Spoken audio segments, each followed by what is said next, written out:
Oh the yeah, so I did the uh-huh. health index today.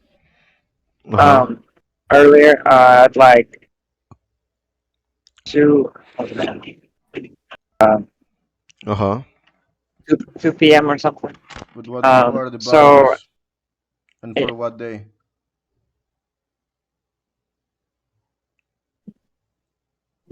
yeah, so the daylight would be what 12. Let me see. Sunrise and oh yeah, yes. What's the sunrise in Pasto, Arizona, or anywhere in Arizona? Let me check. Sunrise time. Yeah. Uh Basically 6:30 is 6:33 but like just 6:30.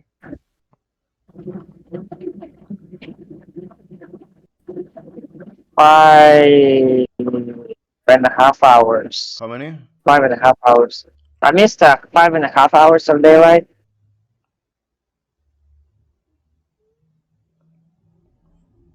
5.5. Okay, I got it.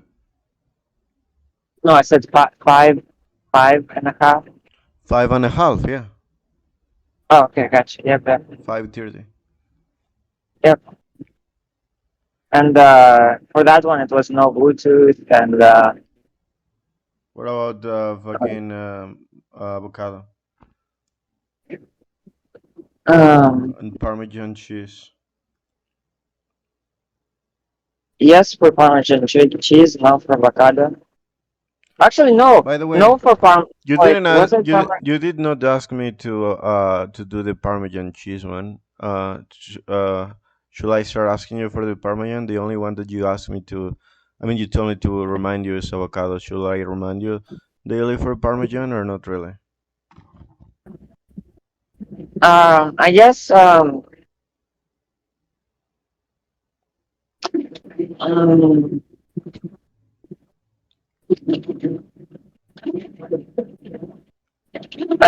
good question.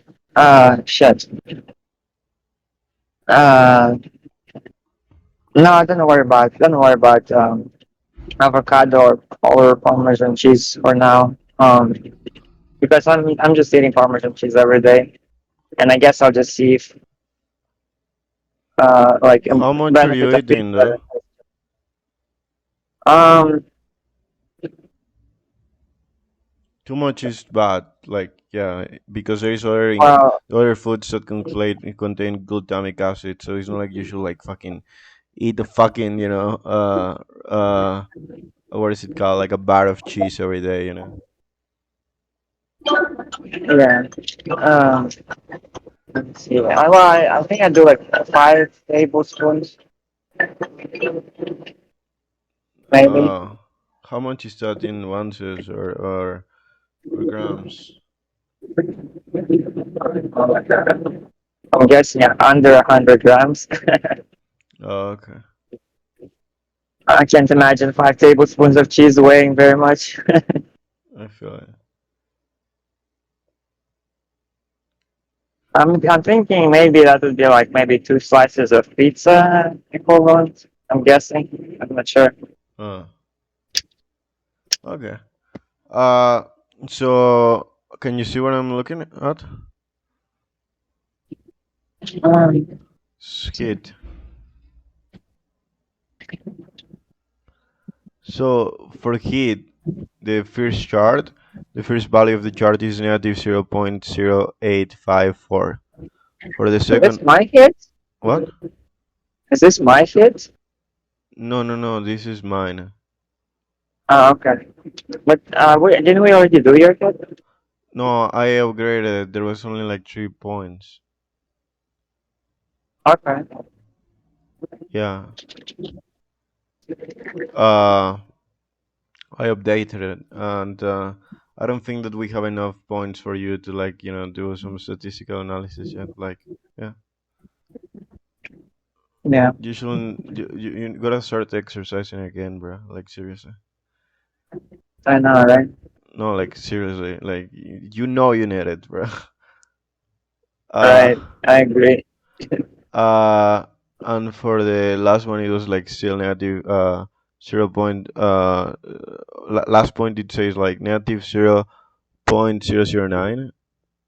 Um, and what I was gonna say, for number prior one or more, um, versus zero blue is negative 0.085. Uh, okay, can you see? I see. Yeah. Okay, so for number forward more than one, which is red, uh, is negative 0.127, or 127, negative 127. For blue is 0.040.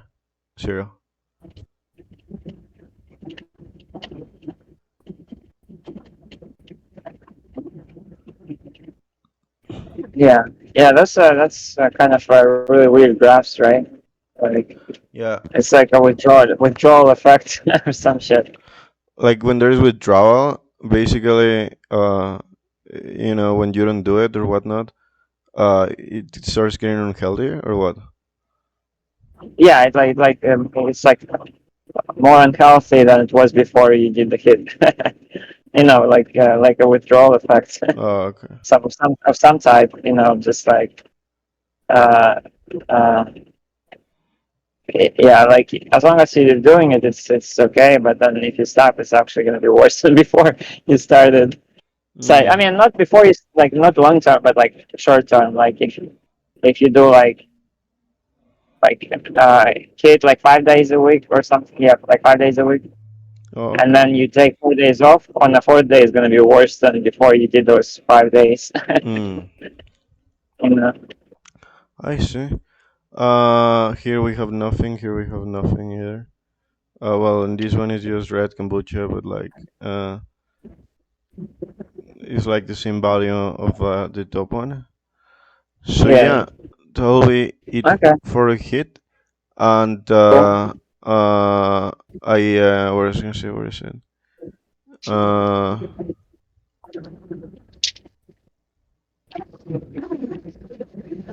I I did did some I think I did like 6 or 7, yeah, like 7 fucking real estate places, and then I wait, why is it loading? Okay, here. And then I set them up in this format, like you told me. But there's two of them, right? There's one for that, and there's one for elevation. Uh, yeah, it's one for elevation, one for atmospheric pressure on each of them. So it's basically, Oh, did you just put them together? no, no, no. Okay, there's a comma here.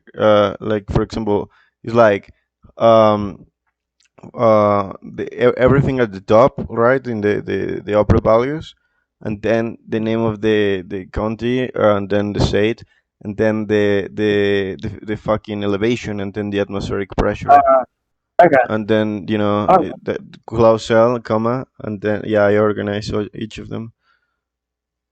okay. Yeah, I think that works. Yeah, yeah.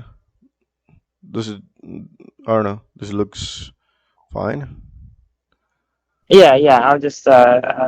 It's really easy for me to split it into two different ones, because I have a model for the elevation and pressure, and a model for the rest of it. But Yeah, they're split I think in with the comma though. yeah, yeah. But I think it will be pretty easy for me to split into two different data sets, like completely independent two data sets. Oh, okay. But it's fine. This way it works. I mean, yeah, if there is something you wanted to fix, I'll just fix it. But I have no clue how you will want it to fix it. But yeah, uh, Yeah, no, this is still better than having separate data points. yeah, yeah, At least I can play with this one with and just one command in Mathematica. yeah, yeah, and here where it says Mexico normal and Mexico too. You can actually go to the on top of that. You can go here, and you're gonna find like the property in terms of like the link to the not the property to the plot of land. where you can actually see it. Like for example, uh, I will have to delete these values here. Let me delete them. Okay, like that. Uh, okay, so here you can still see like the properties, the values. And there's another one called like Mexico too, and then you can also look at the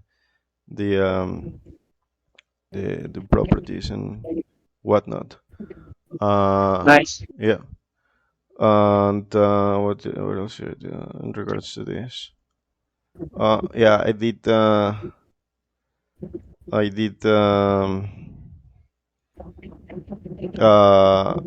hit. I did the hit for like the type one and two error here. Here, I did it here. Oh, okay. Yeah, and So, what? uh, did you do the normal or No, experimental? no, normal. No, yeah, I already know if I do experimental one. What I was gonna say, the experimental one is here. But the normal one is here and it's still in the healthy range. The difference it means it's um, negative 0.241, and the experimental one is like negative 0.236, and all of them are 111. Okay. Yeah, yeah. Then I did the health research and I was breaking my head, but I managed to get it in regards to what will be considered like the ranges of. Let me show you. Uh, let me go to health research. Okay. So okay, so basically for like 5 liters of blood, there will be 0.700 or 7,675 grams, and that's the average blood liters of a human. And I swear I was like, That fucking doesn't look right. what? No, Wait, are you saying that there's less than 1 gram of blood in the person? no, no, no, glutathione. Oh, glutathione. Got you. Yeah, yeah. Okay. No, there is 500 grams of liters. I mean, like the density of blood is like the same as like water, but like very very similar.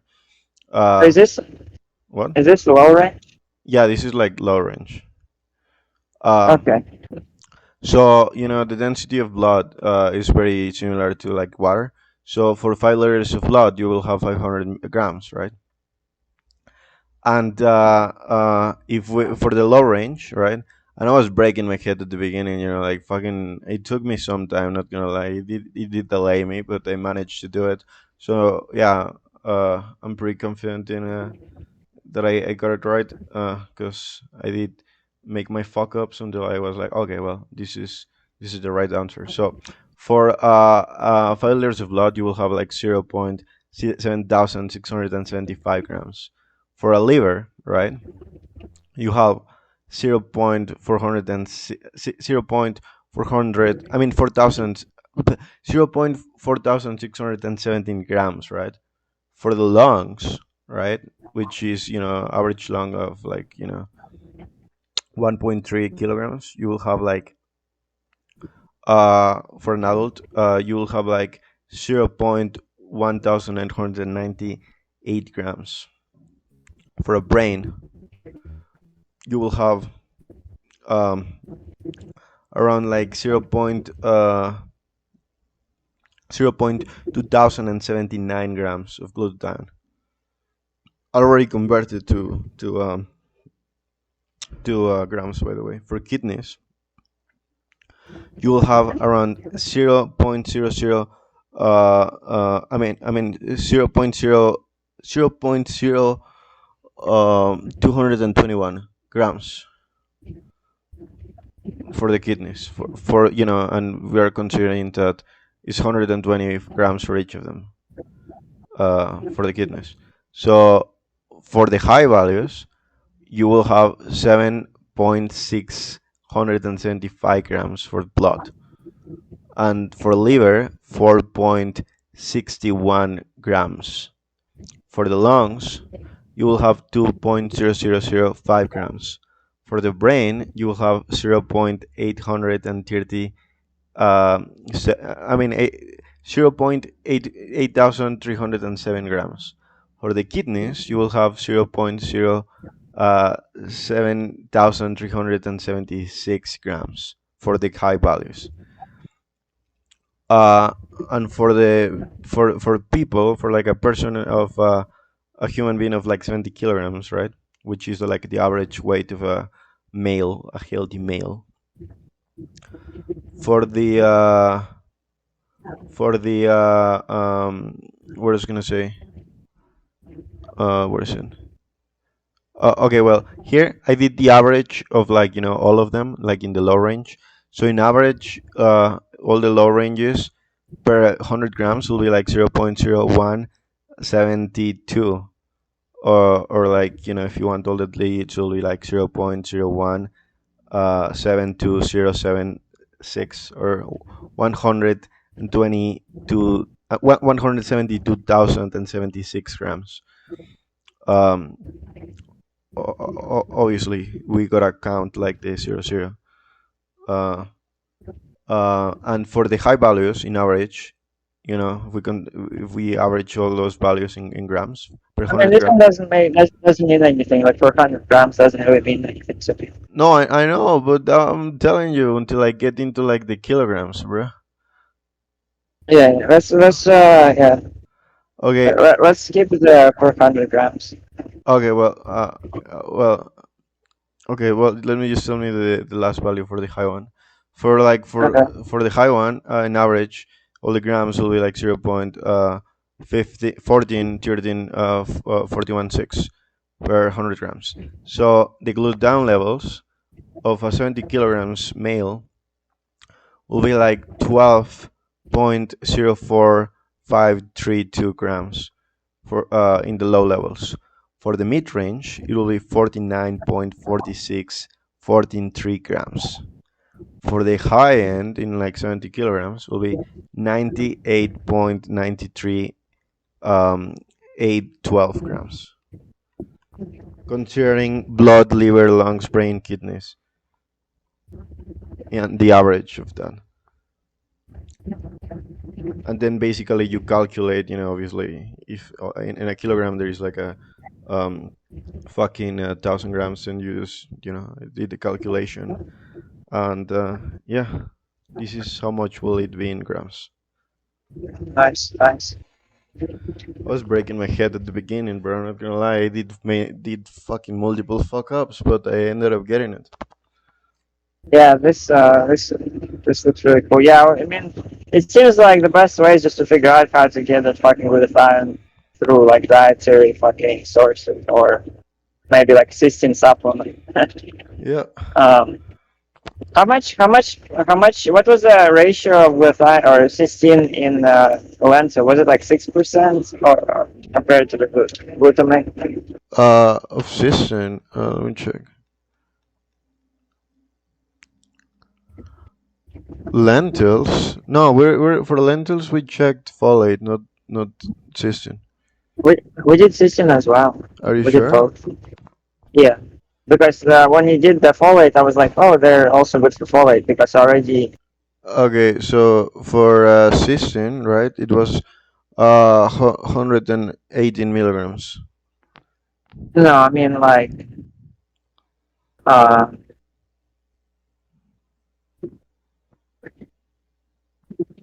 Oh, the ratio, right? You are asking for the yeah, ratio. yeah, It yeah, was 6.3 percentage. yeah. That's what I mean. It was 6%. So it was the highest one of over all the foods in like the you wouldn't get as much glutamate increasing your cysteine from lentils Yeah. compared to other foods. Other foods, you to get to six, to a certain amount of cysteine, you have to eat like 100 times more glutamate. Yep. Uh, so for a cocoa powder, take a guess of how much there is, how much cocoa powder there is. I mean, how much tryptophan there is in cocoa powder? Blah, blah, blah. 1 gram. No, 293 milligrams per 100 grams. If that, you see, that makes no fucking sense. How can somebody say there's a chocolate with fucking 900 milligrams of tryptophan when like The, 100% cacao is only 290? I mean that's what I fucking saw, bro. Like when I like I Like, told you when I went to like what was I gonna say? I went to like what the fuck? That's like almost exact same as cheese. Cheese was like 300 something. yeah. When I went to like Man, wait. When I went to like a nutritional value websites and I look up for like chocolates, it didn't specify any of the fucking the tryptophan. So I had to use fucking take answers for granted from like websites. Yeah, if you eat chocolate, you get this. But in the nutritional values, it were not compared to like everything that I have looked up. Like for example, but cocoa Parmesan powder cheese. was different, right? What? Yeah, But cocoa cocoa powder. powder was, Yes, the cocoa powder did it was in like nutritional values websites with like databases. yeah, okay. Yeah, I mean, cocoa powder is I guess the gold standard. I mean, like chocolate is basically cocoa powder with fucking sugar and maybe milk. Yeah. So, yeah, that makes sense. So Yeah, man. Apparently, if you want to be happy, you can eat either cheese or chocolate. yeah, If you feel you're unhappy with in general, just eat some fucking cheese and chocolate. yeah. Double boost But up. Hmm. I have felt that effect on With my brain from chocolate, what about and with cheese? I've just started with cheese, and I mean right now I'm like already a bit higher, higher above the baseline on the happiness. So I'd have to wait until I feel particularly unhappy, and then eat a bunch of cheese and see How it the effect. works? Yeah, yeah. But have you not like been able to sort of to That's why I'm above baseline is because I'm eating cheese now every day. mm. But how you been able to sort of like find joy out of eating it? Have you been able to find the appeal of cheese or not really yet? And it tastes like shit. Uh, I mean, like my stomach, like I can tell that my stomach is really happy. Like my stomach is like, yeah, give it to me. Give me more cheese. Yeah, Yeah, it's interesting like that. yeah. Yep. I was gonna say. Wait one second. I need to let my dog out. Okay. Okay, I'm exercising Nice. So right green. now. I am exercising. Good, good. Uh, Green soybeans. The amount of soybeans that can be harvested from soybean plant can vary widely depending on a number of factors, including the variety of soybean, the climate, and the soil conditions. And the farming practices used, however, on average, a mature soybean plant can produce anywhere from 1 to 8 or to 1.5 cups of soybean. So like soybean pods, 1 to 8. Uh, uh, Wait. what? Um. So, let's see. Question. How um how many let's see. Just curious. How many fucking grams of cysteine do you need to eat to produce 50 grams of glutathione? um. So let's see, because there's also like we said, I forget. We absorb like 10% of the cysteine we eat. Is that what it was? Yeah, it was around like 8, something like that, 7. Yeah, something like that. 7, 8. Okay. Yeah. So 7, 8%. So like I mean so like obviously if you eat 100 grams of cysteine, then you only get like 7 grams of it absorbed, and then 7 grams makes 7 grams plus 7 times 0.6 for like glutamine plus 7 times 0.3 for glutamate, uh, and that's how much glutathione you would make. Um, but how many how many grams of cysteine do you need to eat to for that for the glutamate glutathione number to be like 50 I feel grams? like I'm kind of gonna be like stuck with that question for some time, like I did with like the glutathione levels, like calculating it. But I'll try my best. I mean, I mean, it feels like a really easy math, so I can try to work it out right now. I Okay. feel like it's like just one equation. So so so if let's see. I'm not sure, like honestly, probably it could be easy. I don't know. I'll have to try it out. I So can try it if out. if you wanna like write on something, Okay. um, so x times uh 0.07 for the absorption. Wait, Let's see, wait. X times 0.7. 0.07 because it's like 7% absorption. Uh-huh. And X is how much cysteine we would need to eat. So X I don't times have zero a point zero paper, by the 0.07. way, so I'm just writing it down on like my phone. Okay. So yeah, then that plus um,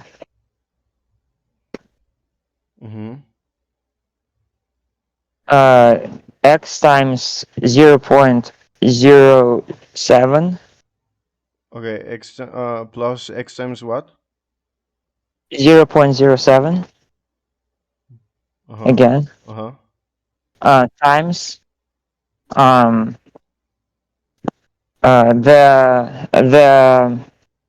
the mass ratio of Glutathione. glycine, which was I think 0.6. We calculated. Um, so times 0. Remember how we calculated the mass ratio of those three amino acids in glutathione, which was like one Uh, for 16 zero. let me look. The ratio of cysteine is fucking uh One. No, it's supposed to be one, and the other one's below one. mm, I think when we did that math, it turned out to uh be cysteine one, oh yeah, yeah. glycine. Yeah, it was 1.3. no the other way. You have to do inverse of that. What do you mean? For cysteine it was 1.3? No. So you have to divide by the Oh, no, no, no. everything by the No, this is for number. Parmesan cheese, my bad. Okay. 2.3 for glutamate. It's like 1.633 and 0.61. So the highest number is supposed to be one Uh, because you divide all three by the biggest number.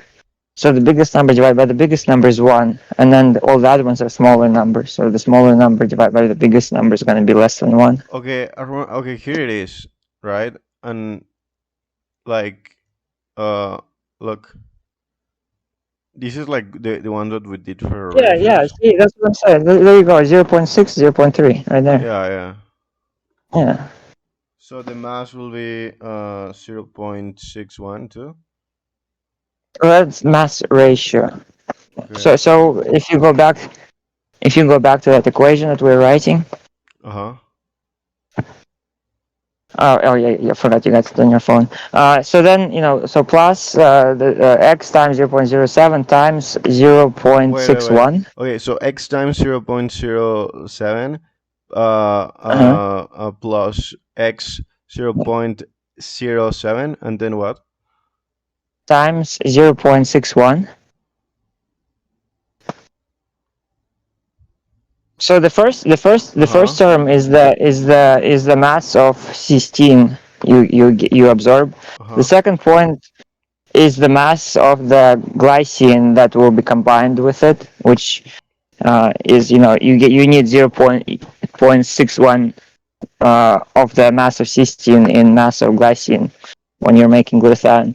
And then so plus x times 0.07 times um, 0.31. Wait, right now are you telling me to add this this information to the equation, like more information? Yeah, Okay, so yeah. far, There's gonna be three terms for the three amino acids. all right. So far I got the last one was like fucking times 0.61. So I got like the x times 0.07 plus x times I mean plus x times 0.07 plus x 0.07 times 0.61, then what? And then the third one is x The third one? times What do you mean? This is like the first one. the third term Oh, okay, the third term. Okay, go on. in the equation. Um, it will be x times 0.07 times X 0. times. Wait. Say it again slower. The same thing. X times 0.07 Oh yeah. times 0.31. And that so you have three terms for the three amino acids. Uh, The okay. first. What? Which one is the last one you said after like 0.07? After that, what? That's the ratio for the glutamate, which is 0.31. Uh, okay. So it's like x times 0.07 plus x 0.07 times 6. I mean times 0.61 x times 0.07. Is that correct? Just write it in a fucking Word document so I can see it. Okay. Uh. Okay. Or you can use the star for times. Okay.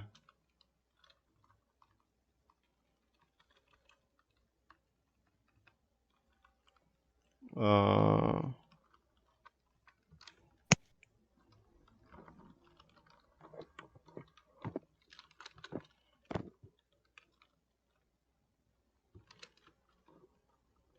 No, plus. Here plus Yeah. and then x, right? Yep. Okay. 0.07 Uh huh. and then times 0.61. 0.61. Okay. You're gonna be confused between the x's and times. Okay. Well. Okay. So here will be times, right? And here. Okay. What? What are you multiplying by 0.07 in the beginning? Okay. Never mind. Confusion. Okay. Times. Okay. So here. Times. There you go. Wait, no. What do I fix? I'm confused, bro. X. Okay, there That's is X. there's an X. Wait, that's why I said use star. I don't know why you started using an Okay, X for times. uh, But yeah.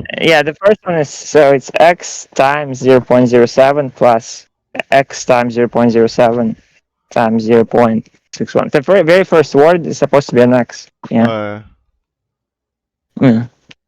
uh, Uh, uh, and then times plus.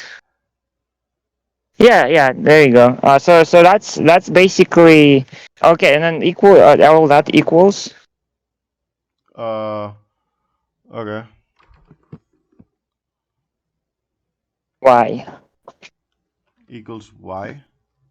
Yeah. So y would be the glutathione, and then the x would be cysteine that you put in your mouth, basically. Uh huh. And so if and then I guess what we would want to solve for x really. So you have to solve that equation for x. I mean, which doesn't look too hard. You just take the x out and then divide y by everything else, right? Yeah, yeah. Yeah, yeah, and then you know y would be basically, let's say, 50 grams. So 50 grams of glutathione, and then the x you would find for that would be the amount of cysteine you would want to eat Okay. in plant food or whatever. Okay. So is the Or, formula set like yeah, okay. yeah. So It has three terms. The first term is for cysteine. The second term is for, like, if you eat X amount of cysteine, it will get combined with that much mass of cysteine times 0.6 I'm solving of. for X, right? Basically, yeah. Yeah, yeah. You can write below it, what X and Y is, so you don't forget. Okay, go on. X. X is dietary cysteine, Uh huh. and then Y is glutathione that can be made from it in the body in grams. Okay. Yep. And then X dietary cysteine in grams as well. Wait, say it again. X is dietary cysteine in grams. Yeah. There you go. All right. Yeah, I got it. Nice. So okay, here we are at X 0.07 plus X times. Okay. Uh, by the way, with the star, were you referring to this symbol all along? Oh fuck, that symbol. Let me see where. Yeah, that's this one. That's usually the symbol used. Like, if you type it in, if you do two star two in Google, it will give you the answer four. Okay. Okay. All right. Got it, bro. Cool. What I was gonna say. Good sign in your body.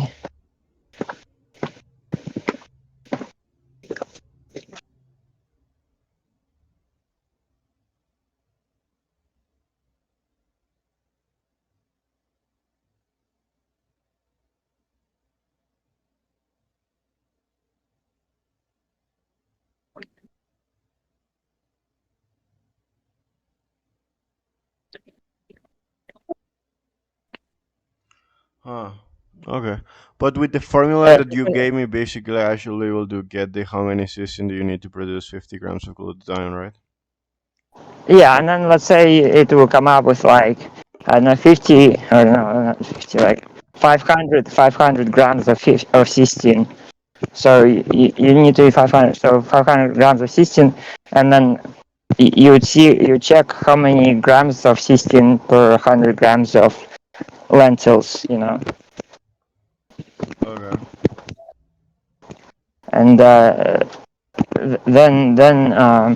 you can get how many, you know, Yeah, yeah. how many, if you know what I mean. Yeah, I know what you mean. Cool. Yeah, I believe I got what you mean. Yeah, Uh, we need to, like, put it all into, like, like, make a notebook and put all those values, so that next time, like, at the very beginning, we can just type in, like, initial values, like absorption rate, and stuff, and then we just evaluate all, and it will, like, give us all the answers at the end. oh, like it will be like programmed to give us the fucking Yeah, answers. Oh, like cool. yeah. You just give the known information; it will, like, give you all this unknown stuff. Yeah, oh, like quite cool. Like, yeah,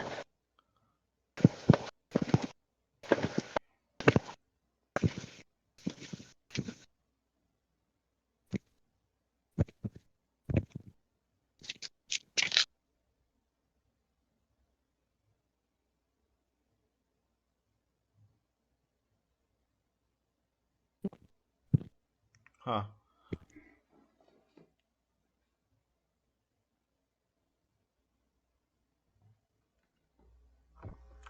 What I was gonna say, the amount of soybeans that can be harvested from soybeans.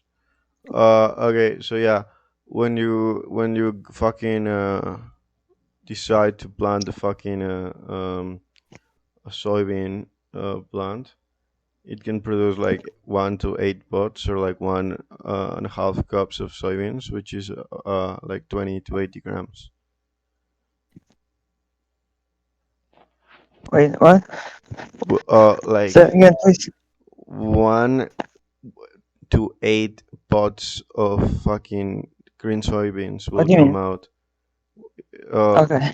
in green soybeans, like if you planted, or one Okay. and a half of cup of soybeans, which is equivalent to approximately 20 to 80 Wait, no. grams.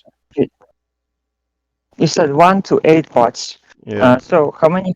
How much for one pot? How many I mean, do you get from one pot?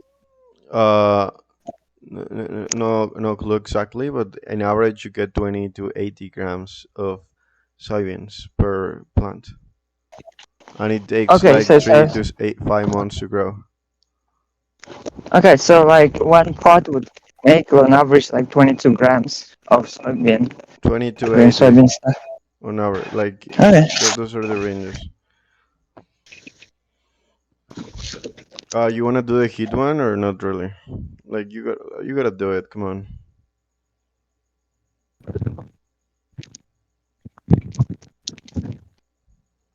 I'm gonna roll I for the lost my heat. Okay. headphones. What? I lost my headphones.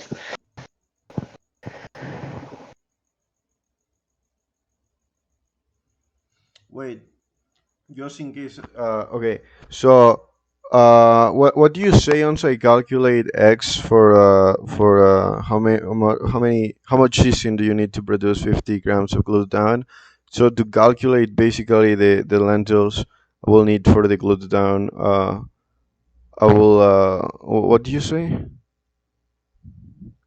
I didn't say the exact equation. Let me. Um, so then there's a new equation would be like what, uh, x times Okay, let me let me write let it me think down. of it first.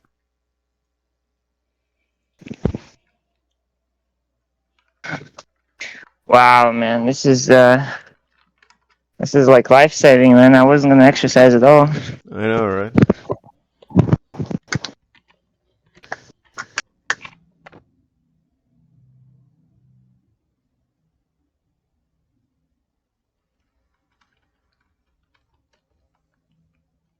Okay, nice. I appreciate it. Thank you. No problem.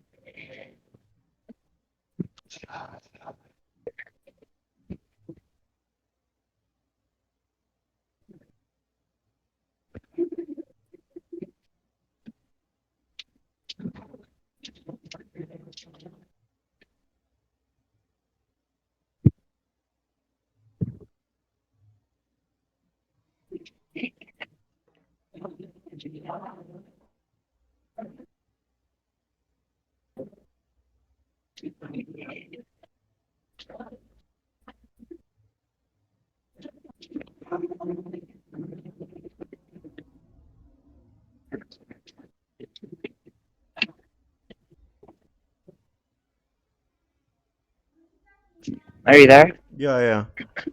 Okay. So X times what? Oh, okay. So x times um so let's see. So x would be the amount of lentils. So then x times um, number of let's see, number of milligrams of cysteine per So wait, 100. wait, wait. Say it again. um, X times what? Go on. Number of what? uh, Number of grams of cysteine per 100 grams of lentils. Numbers of grams of cysteine per what? 100 grams of lentils. Uh-huh.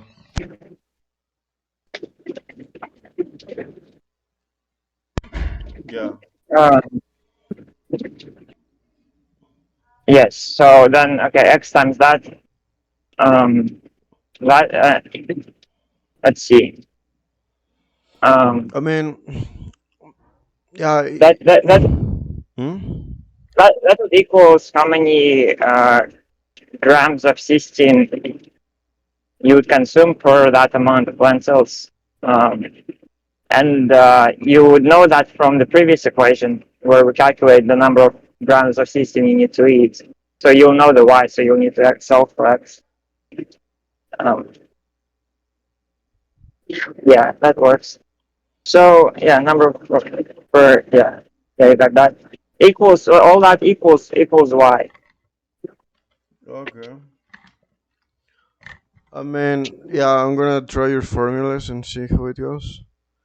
Yeah, it works. And then below it, just write x is amount of not number of grams of lentils,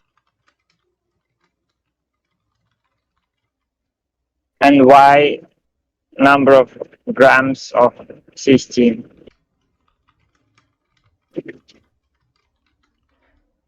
And you get y from the previous equation where we calculate we solve for.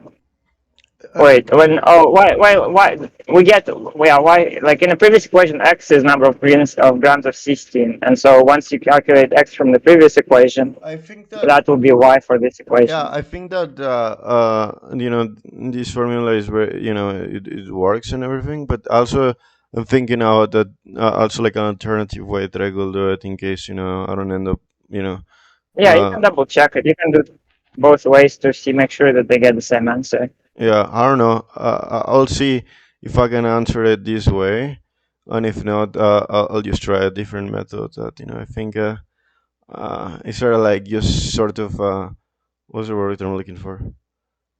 Um, I sort of like idealizing the way to solve it in my own way. But yeah, Okay, I'll try to get it.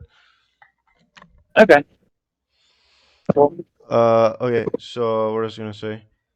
Um, per pod is like 0.308 grams in soybeans.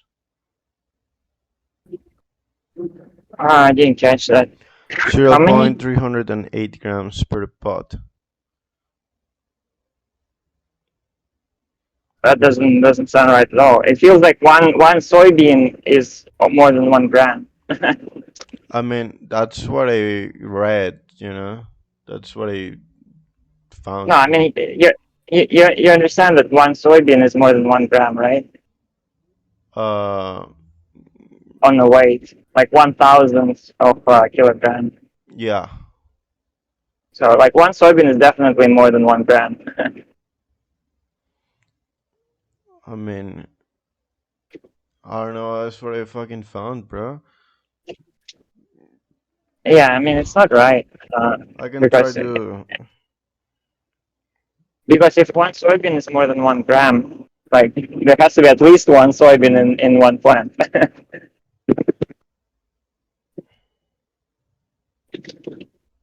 Maybe that's in kilograms, Yeah. 0.3 kilograms. Uh. Yeah, but well, that will be grams, not milligrams. Like No, I said maybe it's 0.3 kilograms. Yeah, but that will be basically 308 grams. Yeah, which is more plausible. No, but that's what I Um, told you. Zero no, you point. said grams, 0.3 grams.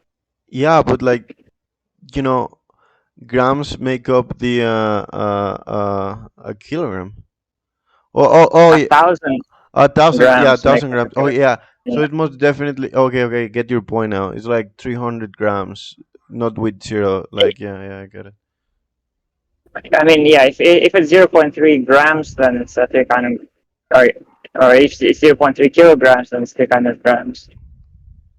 But yeah, you might you want to check those that units because yeah, maybe it's the units that aren't right there. Yeah, I'll try to check more into this. Yeah, for sure. Let me write it down. I must know the weight of the soybeans. uh, uh, You can also just kind of, if you know the weight of a soybean, you can like guesstimate from a picture how many soybeans on the plant, and then multiply it by that. yeah. Huh. Yeah, I'll try to look into it. Nice. Folate absorption. Folate is also known as vitamin B9. It's a water-soluble vitamin that is absorbed in the small intestine. The absorption of folate occurs primarily in the upper small intestine, with some absorption also occurring in the duodenum and ileum. Folate exists in food several forms, including folic acid, which is the synthetic form used in fortified foods and supplements. Once consumed, folate is converted into its active form, 5-methyl the methylerathidofolate, by the enzyme methyletranihydrofolate reductase. The absorption of folate is complex and it involves transporters and enzymes. Folate is transported across the intestinal cell membrane by a specific protein called folate receptor. Once inside the cell, folate is converted to its active form, which is the 5-MTHF, and then transported into the bloodstream by another transporter protein called the solate carrier family 19 member 1. Uh, Factors that can affect folate absorption include the amount of folate consumed, the presence of other nutrients such as vitamin B12 and vitamin C, and genetic variations in enzymes and transporters involved in folate metabolism. Certain medications, such as anticonvulsants and oral contraceptives, can also interfere with folate absorption in the metabolism. Lentils. Lentils are nutrient dense food and rich in several important nutrients, including protein. Lentils are a good source of plant based protein, which make them an important food for vegetarians and vegans. Fiber. Lentils are a good source of dietary fiber, which is important for digestive health and helps to lower cholesterol levels. Iron lentils are a good source of iron, which is important for the formation of red blood cells and for transporting oxygen in the body. Folate. Lentils are a good source of folate, which is important for fetal development during pregnancy and for the prevention of certain birth defects. Uh, and potassium. Lentils are a good source of potassium, which is important for regulating blood pressure and for the proper functioning of the nervous system. Magnesium. Lentils are a good source of magnesium, which is important for maintaining strong bones and teeth and for the proper functioning of the nervous system. Zinc. Lentils are a good source of zinc, which is important for the immune system and for wound healing. And obviously, it's good for your mental state and whatnot, like human beings' mental Hey, states. What? I have a new experiment for you. Okay.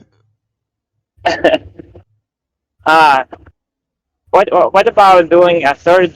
So we're doing the tomato or lycopene, peanut butter or avocado, Uh and how huh. about we do like a third one? Uh, two, one for two raw tomatoes, and two is for two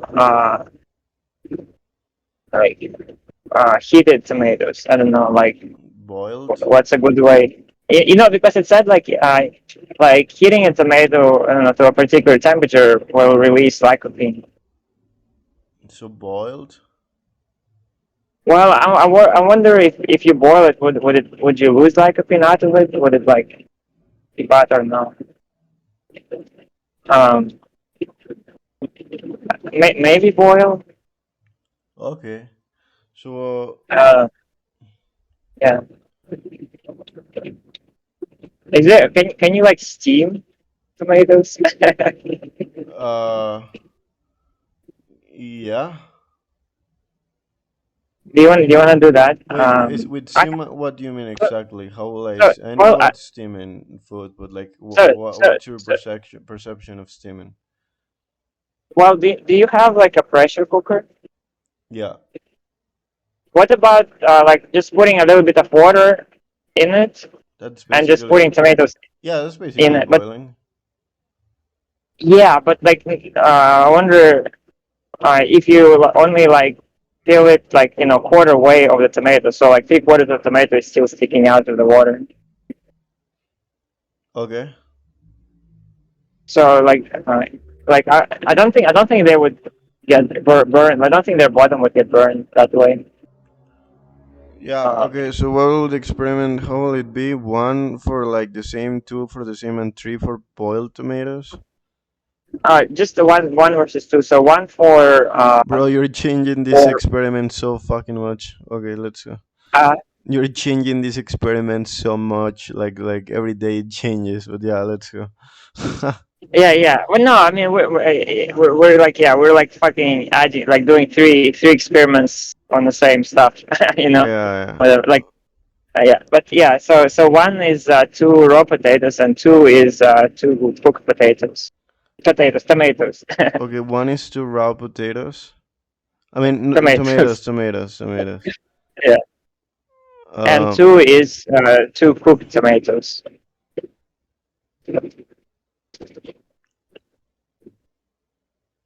But cooked in like you put like water like quarter way of the tomato height, and just wait, but pressure this cook is it meant to for. be a new experiment?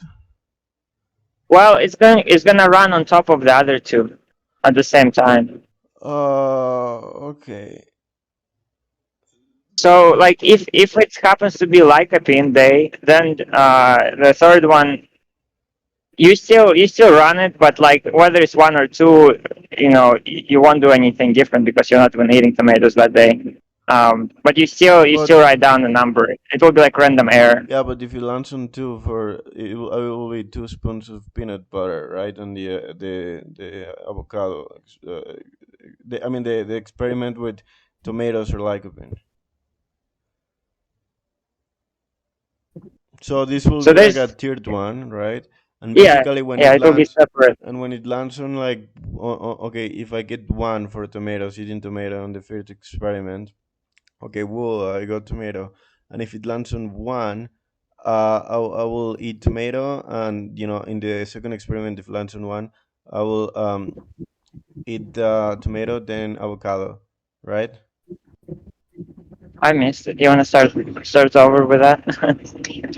Okay, so in lycopene or tomato, if it lands on, I don't remember which. Okay, if it lands on the one, it will be lycopene, two for tomato, and then for the second one, it will be if it lands on one, it will be uh tomato and avocado. If I had to consume the tomato beforehand or lycopene, it will depend on what I got in the Yeah. first one, and then on the tier one, I will be like, if it lands on fucking one, I will eat it raw. If it lands on two, I mean, if it lands on one, it will be raw. If it lands on two, it will be steamed.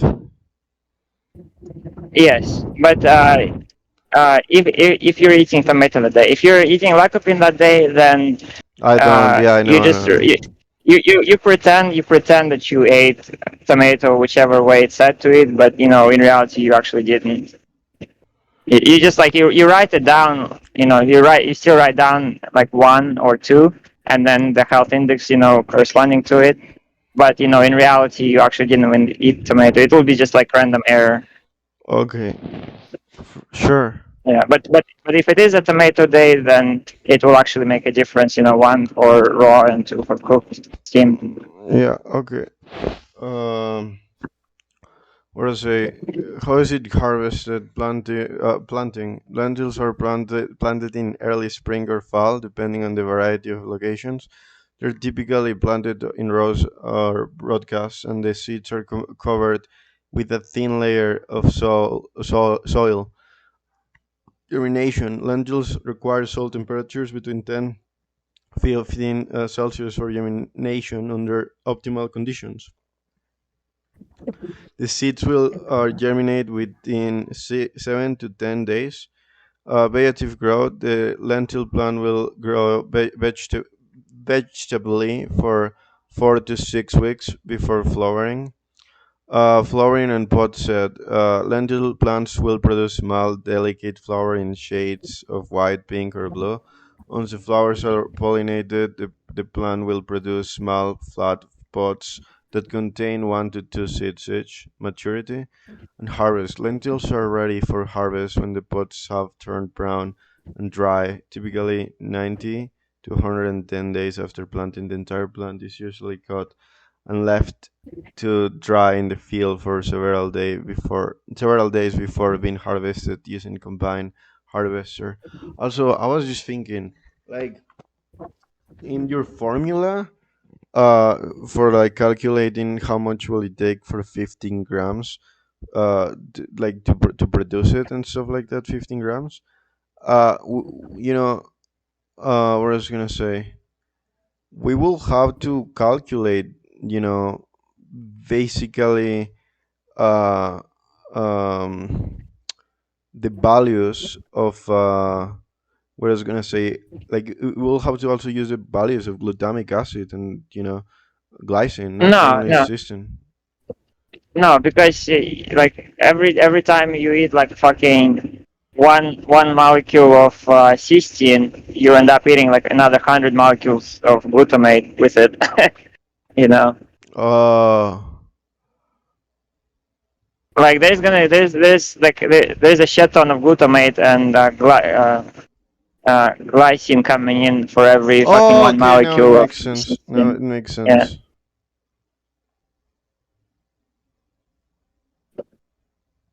So we only need to know the mass ratio of glycine and glutamate that will be combined with the cysteine to make the glutathione to get the weight. Because the body will find them because there's a shit ton of them. Oh, okay. Yeah. Yeah. What I was gonna fucking say? Okay. So, okay. Uh, Lentils are ready for harvest when the buds have turned brown and dry, typically in 90 to 110 days. Okay, yeah.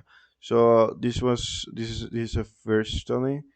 A randomized control trial was conducted to investigate the effect of lentil consumption on blood pressure in adults with hypertension. Participants were randomly assigned to either a control group, which received advice on healthy eating, or an intervention group, which was instructed to consume 60 to 70 grams a day of cooked lentils for 12 weeks. Blood pressure measurements were taken at the beginning at the end of the study. The study found that consumption of lentils was associated with a significant reduction in both systolic and diastolic blood pressure in participants with hypertension. Specifically, the mean systolic blood pressure was reduced by 2.08 milligram. No, no. What was it? mmHg millimoles? No, no, no. That's not millimoles. Milligrams, right? And What the do what is it? mmHg. Oh, that's a unit. Yeah, yeah, That's unit, that's called, units, yeah. units. That's millimeters of mercury. Yeah, yeah. But isn't it U mol for that? Mu mol for like mercury? No, mercury is Hg in Oh, English. okay. Okay, Yeah. 2.08, and the mean diastolic blood pressure was reduced by 1.25 units after 12 weeks of lentil consumption. Those findings suggest that adding lentils to a diet might have a beneficial effect on blood pressure and controlling hypertensive individuals. Study 2. The reviewer examined data from published research on effects of lentil consumption on both diabetic and non-diabetic participants. Systematic, a systematic research and reporting data was carried out in accordance with the preferred reporting items of systematic reviews and meta-analysis Prisma, who it was conducted. The study involved three investigations who independently extracted relevant data, study characteristics, outcomes from each study. The total amount of lentils consumed by the participant was recorded as cooked weight, and raw weights were converted to cooked weights using the average moisture content of green lentils. So here we got like this table. Can you see?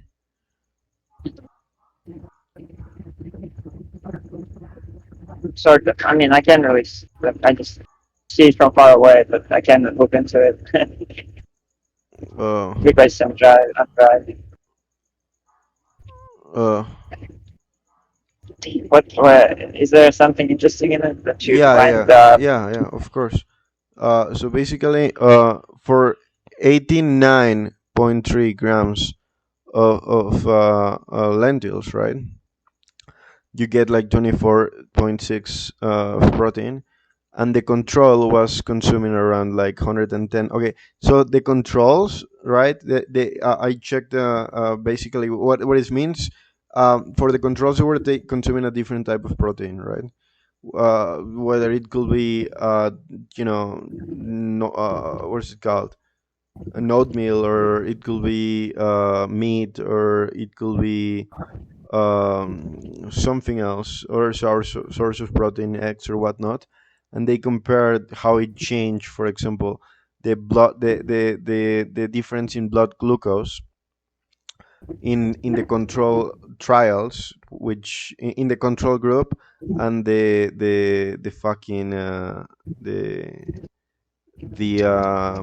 the group that basically was consuming lentils, to sort of like try to prove or disprove that lentils can reduce blood glucose, right? I don't know if you get what I mean. So the control group was consuming a different type of food, a different source of protein, and the group that was being intervened was consuming lentils, right? And there is like multiple groups, because this is like a meta-analysis, and I will be telling you the changes in blood glucose. Okay, wait, do you hear me? Okay, I think I'm getting it. Like we're looking at the treatment. Yeah, Is treatment lentils, versus control, basically. and then the effect is the blood glucose. Yeah, the blood. Yeah. So Okay. okay, so for the first study, right, which was 14 males aged 35 to point 2 plus minus 1.54 years, um, with a BMI of 23.6 plus 0.55 kilograms. Um, what was I gonna say? Okay, so for the lentil serving size was 89.3, and they got like 24.6 of protein, and the control consume in grams the servings 110, right? And for protein, they got 15.5, 15.1. Um, what I was gonna say, the blood glucose. Um, what I was gonna say, I forgot what Cmax was. I read it. It was uh,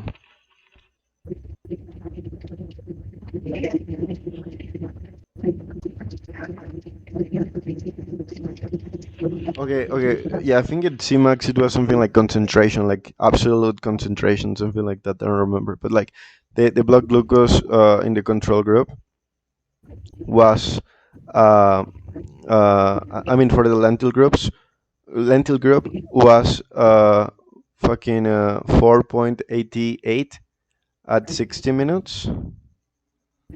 Can you hear me? Yeah.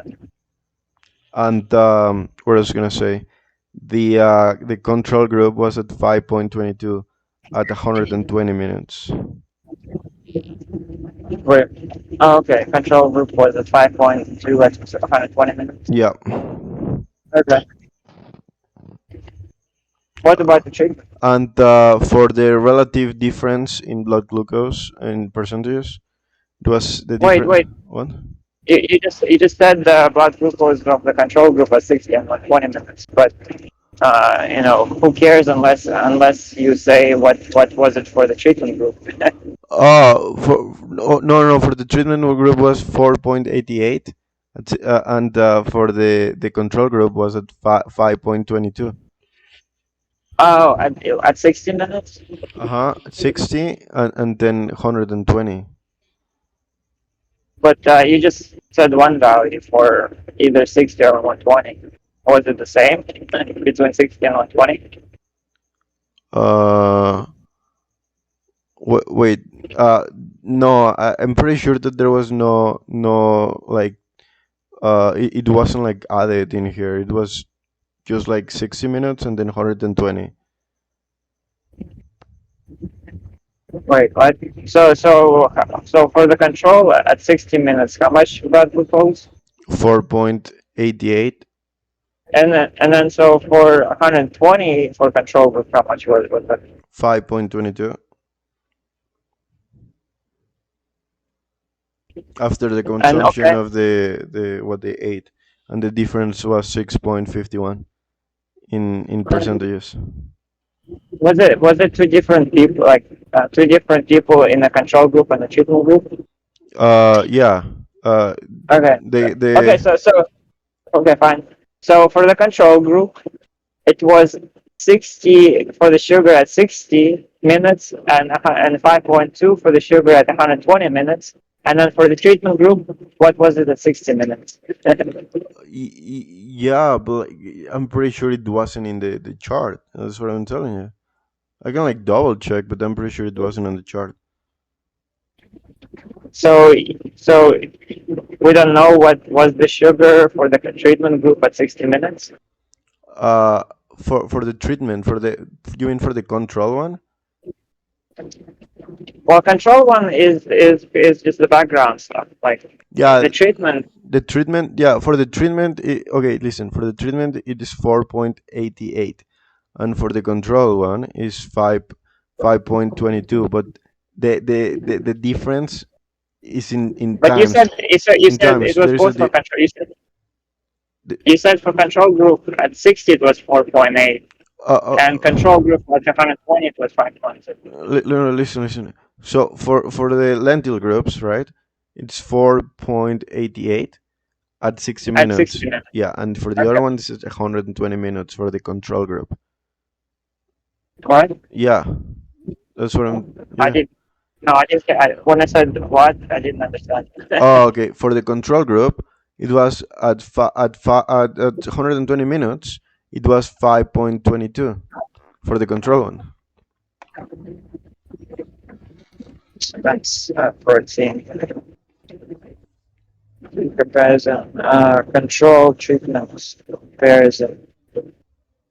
Actually, I'm looking at it.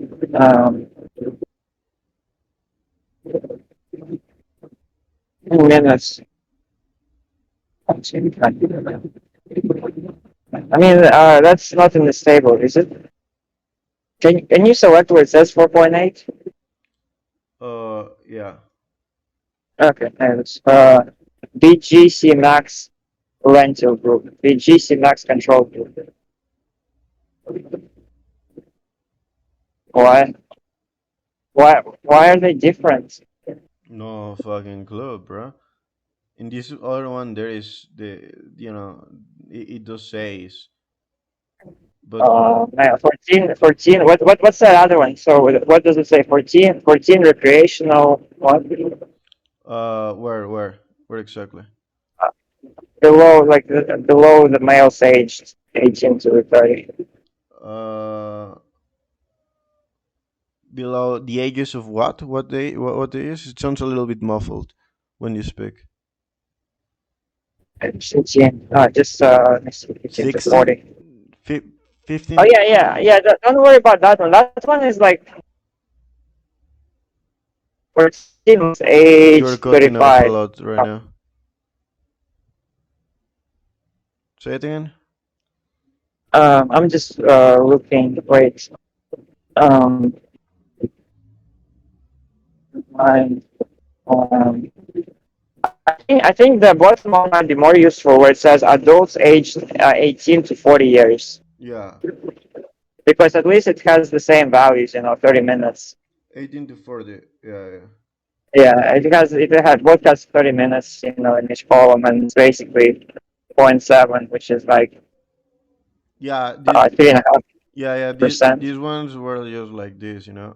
And okay, well, this one has the actual values, like in terms of like 30 minutes. I was gonna tell you each of them, but yeah. But that one 30 minutes is for 18 to 30 years. Yeah, yeah. Uh, but the bottom one is like more like inclusive, I guess. Yeah, it's like 14% difference in blood sugar.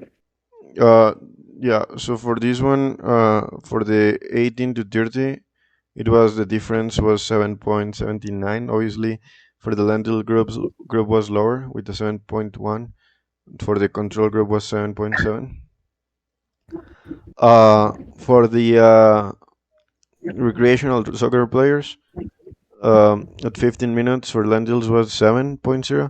For the control one was 9.0 with a difference of 22.22. So in other words, what I got out of that one is like the more physically active you are and whatnot, the more benefits you get out of lentils, lowering um your absolute blood glucose or your overall blood glucose. Well, actually, the last two columns are most useful. You see These where it ones, says AUC, the columns, the last two columns. uh, Uh, AUC, the difference, angle under the curve. area under the curve, Oh, okay. which basically area under the curve of glucose is the just total amount of glucose uh, in the blood over the 2 hours.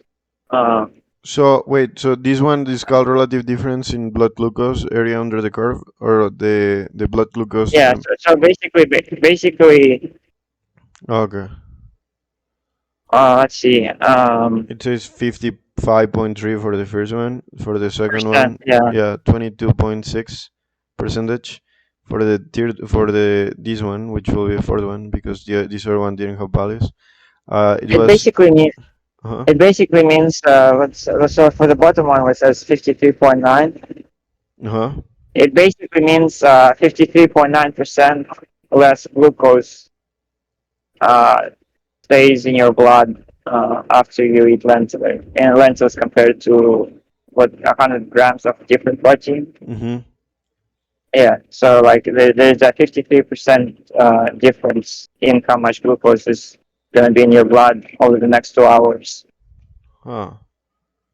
Yeah, so it doesn't look at the peak or anything like that. It looks at it just, uh, if you plot the glucose level in the blood over 2 hours, and then you just compare the areas under the curve, which would be the same thing as saying that just you're gonna have 53% less glucose in your blood over the 2 hours total, Interesting.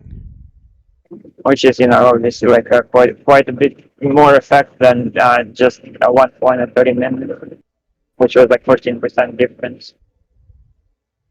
Hmm.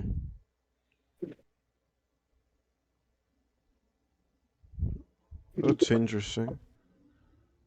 Yeah. Uh, so do you want me to Like so? Huh? to make it that much more, to make it 53% compared to the 14% at 30 minutes, Mm-hmm. that kind of suggests that there was some massive fucking glucose peaks in the protein group, to give like such a like The to make the control group. difference. Yeah, yeah. There must have been some really big peaks before or after the 30 minutes to make that difference so big of area under the curve. Hmm. I see. So, like in other words, when it reached that peak, it could have been like 6, 7.8, and then it decreased after 30 minutes to like 5.7. But 5.7 wasn't like the peak. Well, to make it right, it wasn't the peak because if it was the peak, then it would be 14% difference or less because you're already looking at the highest value.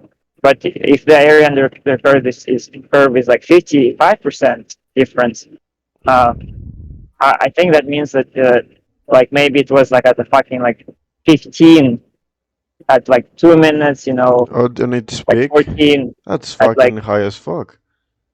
well, it has to be like five times higher, right? Because Hmm. 55% is like five times higher than 14%.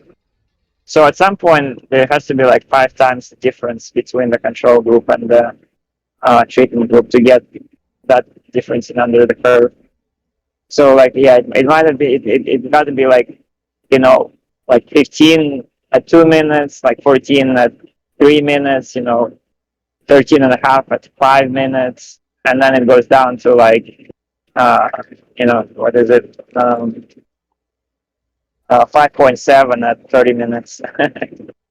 Okay. And then the treatment would be something like 5 at 2 minutes, 4.8 at 3 minutes. It would just stay with low values. And then in that case, then difference in area under the curve between them would be like 58%. Okay. Huh. Interesting. And like, what I was gonna say, um, what like what are like the foods? I don't know if you know that or not. I don't know myself. That pretty much are like the ones that increase the glucose the most.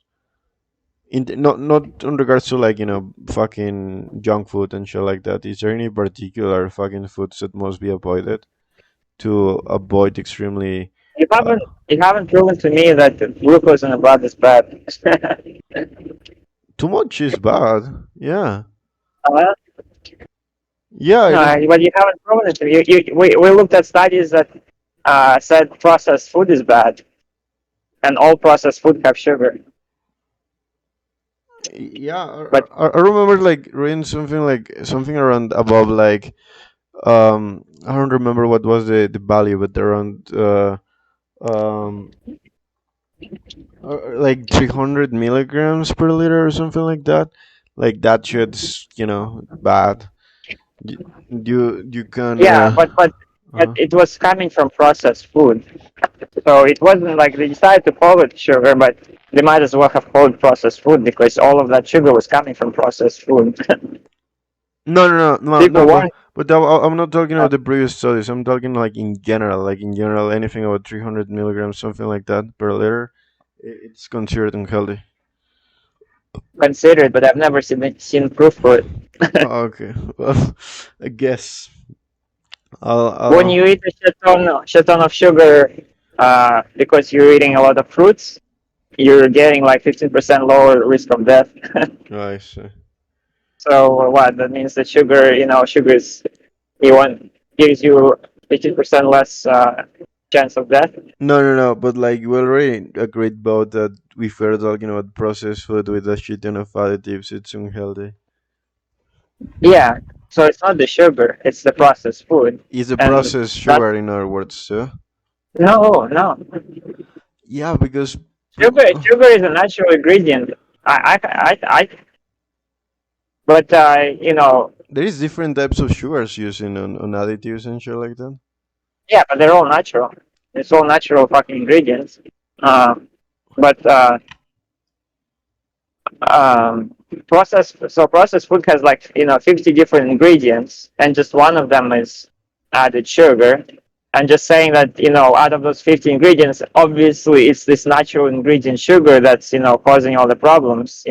Doesn't make sense because like what about the other? Maybe like it could be any of those 50 ingredients that are causing all the problems, with sugar being completely neutral. Yeah. So there's no reason to say that sugar and increase of blood sugar after you eat is what causes the detrimental effect of those foods. You know, Yeah, I mean, you might like be right. all the studies you showed me really compared processed foods. Yeah. I mean, for some fucking reason, because they might have been sponsored by a fucking food industry, you know, they didn't say we're comparing grams of processed food. They said we're comparing grams of sugar intake. But all of that sugar intake was coming from processed food, so they might as well have said grams of processed food. Like people don't just randomly eat, teaspoons of sugar, and shove it in their mouth. Yeah, yeah, that's true. Huh. And like people don't usually eat a lot of fruit either. So if somebody has high sugar intake, that means that they have high processed food intake. So really, what you're comparing is a processed food. And that comes with like 50 different unnatural ingredients. They just fucking made in the lab. In other words, we should not frame sugar until there is enough evidence to be, Yeah, you know, actually fucking. How can I put it? Like enough evidence to like frame it to come out with the conclusion that it's the main reason that or that that it negatively affects increase people's health. What? or that increase the blood sugar as a result of food intake is bad. All right, I shall stop incriminating sugar. Unless we're talking about, junk food Processed food, yeah. process. Yep.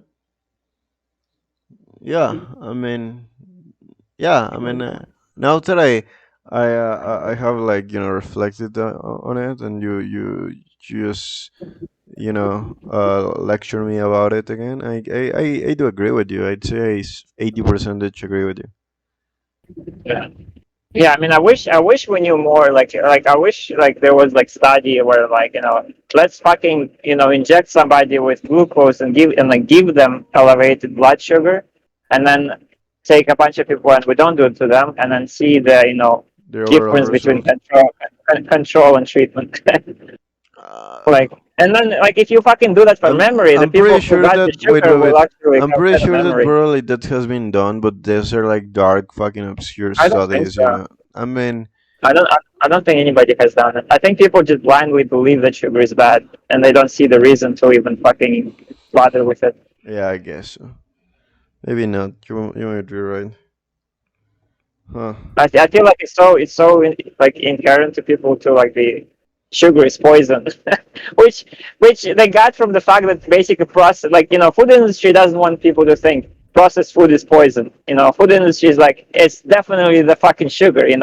And so like everybody's like sugar is poison, and that's what food industry wants people to think. Food Yeah. industry doesn't wants to people to think that it's the fucking sugar. It's not the all the shit that they put in You it. know what I was thinking it would be interesting. If like there was like a study where there was like compared fucking products or whatnot, where there's like a version of that product with the same quantity of ingredients except for sugar, like the sugar Yeah, dosage is reduced by like, I don't know, fucking shit ton, and you give that fucking product to consume for like the treatment group and the control group. Like one of them gets like the treatment group. you uh research that. Because there's studies that compare two different foods, one with zero sugar and one that's like this like the same. I think it might be soda or like some drink.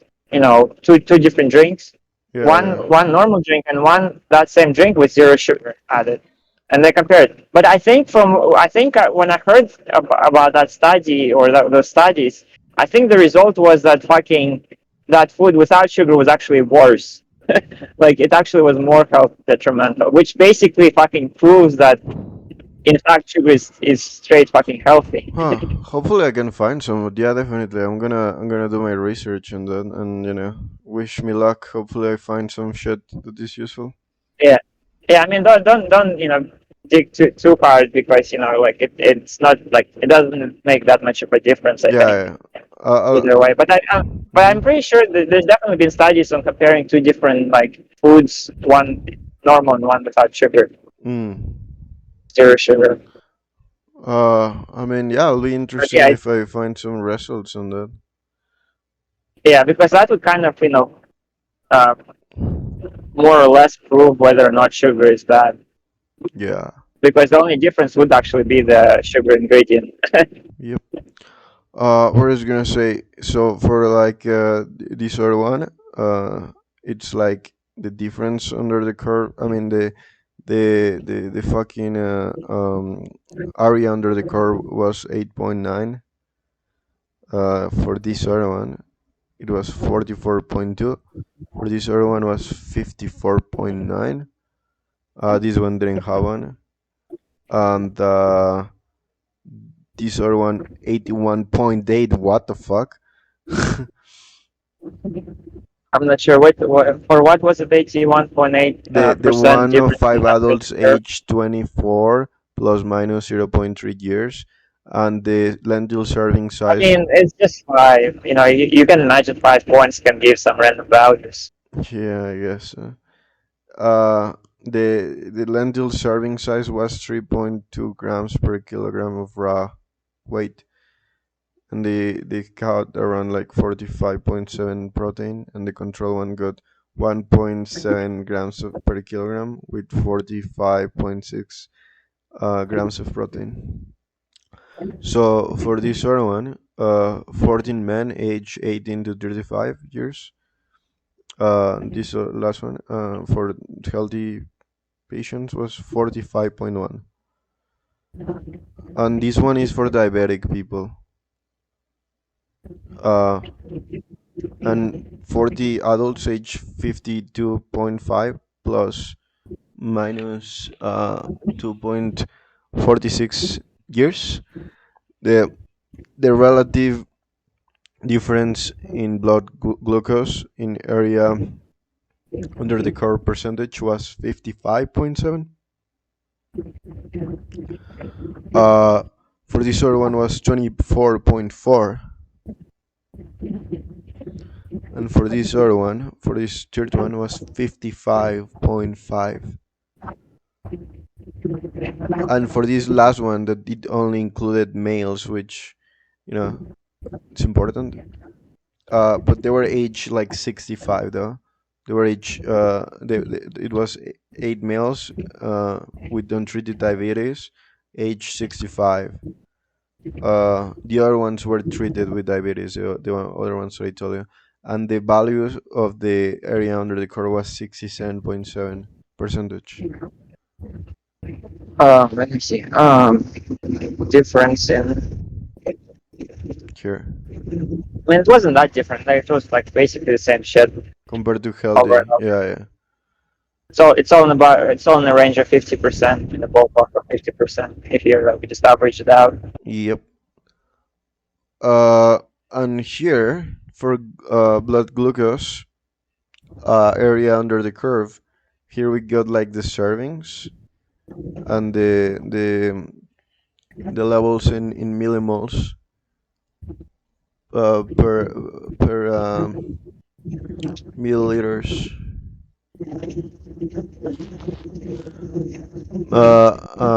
So seems so far based on what I get right that on average, right, like 40 grams, like a serving size, seems to be the most optimal in terms for like lentils. What? Yeah, like look at the chart here. Well, what? Uh, I mean, it just means that if you eat what like 400. if you eat 400 grams of lentils, you get 140 area under the curve, right? Yeah, If you eat 600 lentils, you get 100 millimoles area under the curve. yeah, but like it seems like overall on average, right? the most optimal is around 400. Why? Look at the Like, let's points. pretend. Well, let's pretend that the smaller the blood sugar concentration, the better. But then basically, the more lentils you eat, the smaller the blood concentration of sugar, Oh, okay. or the less lentils you eat. Well, I mean, you gotta eat something. You're gonna be hungry as fuck. So, like, if you're gonna eat, you just eat as much lentils as you can, and then you'll get the smallest area under the curve of glucose, like sugar in the blood concentration. Okay. Okay. Do you agree? Yeah, I agree. I was gonna say, Yeah. But uh, the mhm. oh, go ahead. No, go on. But for the non-lentil, basically, the more shit you eat, the higher your blood glucose is going. And no, it just keeps going up. Mm. Yeah, yeah, that's true. Yeah, there is an increasement in terms of like the more grams, the better. And yeah, yeah, if we Not see, the better. Oh, you mean for the lentils or the yeah, for control? the better, yeah, for the lentils, for the lentils, Yeah, yeah, yeah. It's just for the even lentils, for like around like 600 and something and 80, it's still pretty you get low. a fucking low. Yeah, yeah, but you still, You get a particularly low value. Yeah. yeah, but you still get the effect that like eight like 40 fucking 50 grams of like lentils. Yeah, but if you eat 50 grams of lentils, you're gonna be hungry as fuck, right? You're still Yeah, gonna have to eat something. But if you eat 650 grams of lentils, you're gonna be full. You're gonna get a whole bunch of nutrients, and your blood sugar is gonna be low. yeah, yeah. I like, yeah. If you eat 50 grams of lentils, you're gonna have to eat something else as well. But yeah, but like also like the midpoint, between like the one closer to 800 and the one closer to zero, which will be around like 400 to like 250 to 300 around this area. Uh, there is not a lot of difference, as well. Like look at, What- like if you look here at the points, like you see my cursor, like these 2 points here. No, you're missing the point at the top. There's a one fucking circle at the top. Yeah, but Yeah, one out of like all like one, two, three, four, five. Do we really trust this little yeah, fella? yeah. It raises the average. But like I think it's like there is like 60% chance that it's gonna be lower at 650 and like 40% chance that it's not like how should I put it? Like if you don't know if one is better than the other, you're basically at 50-50, right? You're like, is this better than the other? It's like a flip of a coin, like it's 50-50%. But if you have even slightly more evidence for one versus the other, then you're like, well, this one, there's slightly more evidence that this one is healthier. And like, if it doesn't really matter, you might as well, pick the one that has a slightly more evidence, even if it's a little bit more evidence. Yeah, Where here, like, there's just because we don't have a very high value at 650 grams, and we do have a very high value at 400 grams, there's slightly more evidence that you're not gonna that 650 grams you're gonna have a lower value because there's a slight amount of evidence that you're not gonna get an extremely high value at 650 grams. hmm. Nor words is all about probability, sort Well, of. yeah, like there's slightly less probability that you're gonna get a high value at 650 grams because in this case we didn't get it randomly Yeah. and we did get it at 400 grams. So there's slightly more probability that you might get a high value at 400 grams. Oh, okay. And if Interesting. it's not a big deal, if it's not a big deal whether to eat 400 grams or 650 grams, then you might as well eat 650 grams because you haven't encountered a really high blood glucose at 650 grams. Hmm.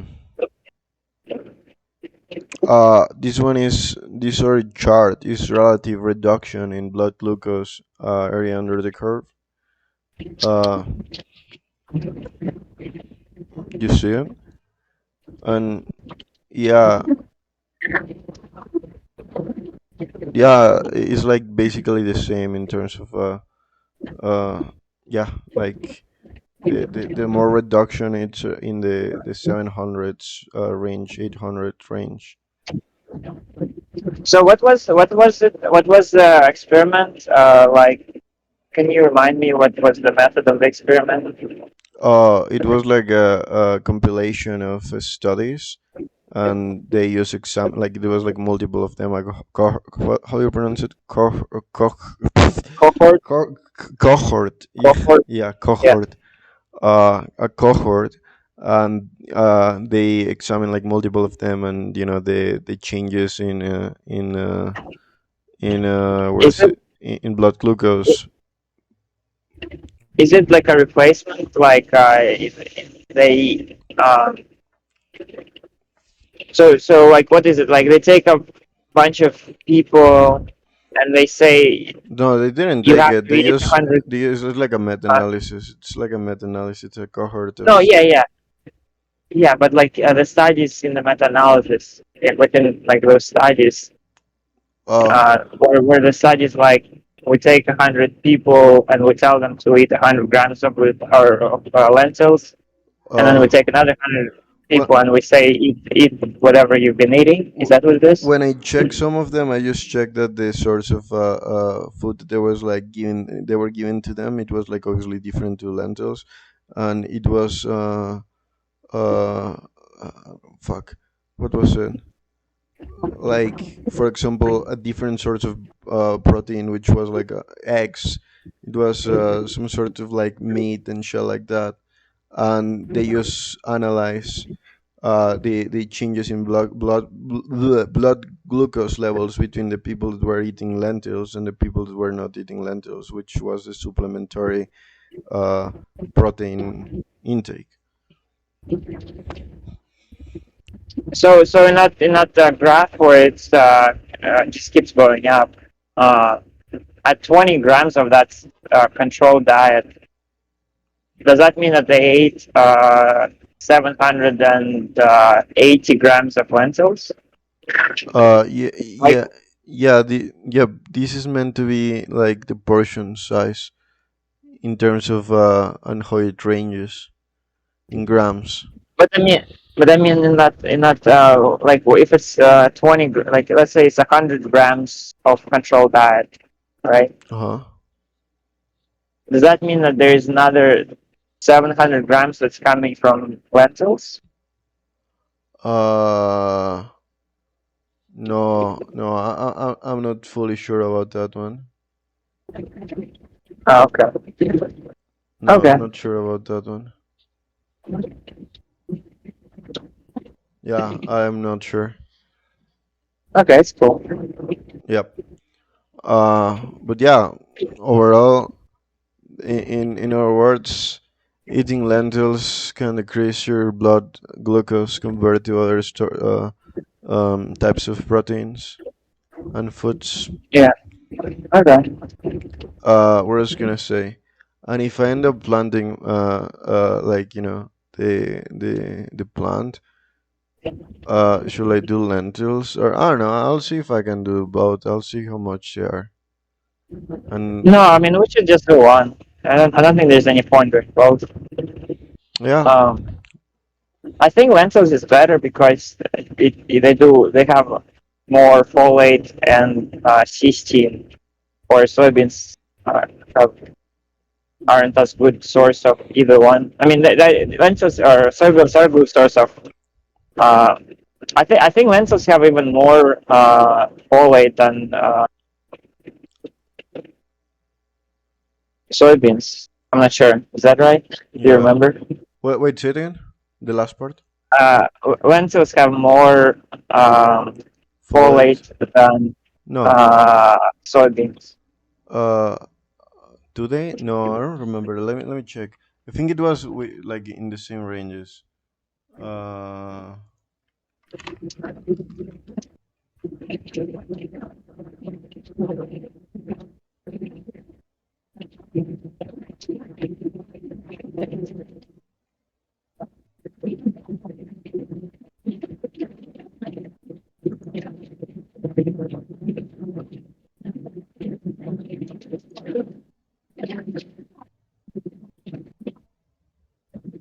Okay, so green beans have 311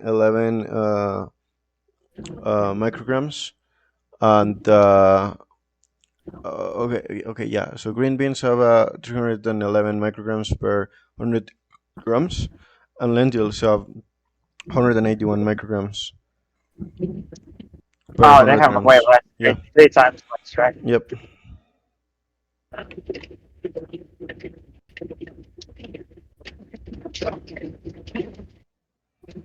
Um,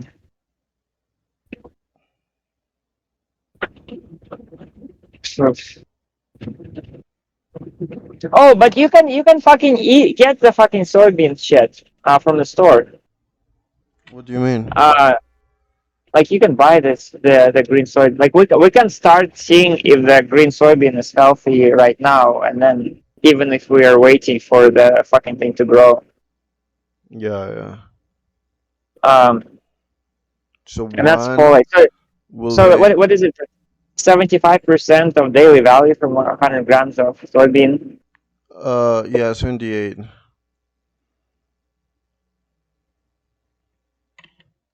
Um, yeah, man. It would be good. Yeah, we can just stick to the fucking soybean. I mean, like everything I've ever heard about soybean was fucking good stuff, and like natto that I've been eating is fucking soy. So like we have a lot of evidence for it, anyways. Oh,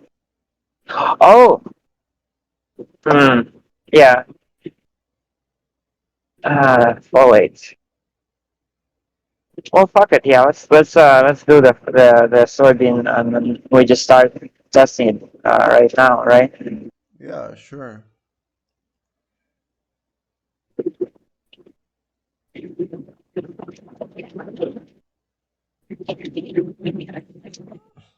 Yeah. So one will be eat soybeans, two, three don't eat soybeans. Yeah. Okay.